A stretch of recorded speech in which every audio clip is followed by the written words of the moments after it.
جس نے حضور کی مبارک لبوں سے نکلے ہوئے الفاظوں کو اپنے قلم سے لکھ کر حضور کی بارگاہ میں پیش کرے وہ کتنی شان والا ہوگا۔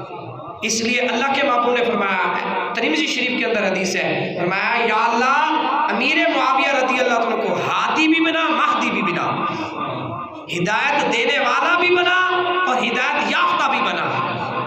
یہ شان ہے سیدنا امیر معاویہ رضی اللہ عنہ۔ مسلم شریف کی حدیث پاک ہے، حضرت ابو سفیان رضی اللہ عنہ حضور کی بارگاہ میں حاضر ہوئے، عرض کرنے لگے یا رسول اللہ میں آپ کو 3 چیزیں پیش کرنا چاہتا ہوں۔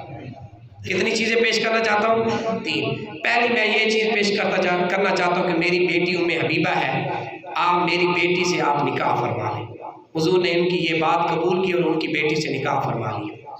اس کے بعد فرمایا کہ دوسری بات میں یہ پیش کرنا چاہتا ہوں کہ جو میرے بیٹے ہیں نا معاویہ رضی اللہ عنہ، آپ ان کو اپنا کاتب بنا لیں، لکھنے والا بنا لیں، وہی لکھنے والا بنا لیں کہ یہ اچھا خط لکھ نہیں سکتے۔ حضور نے فرمایا میں نے ان کو اپنا کاتب بنا لیا۔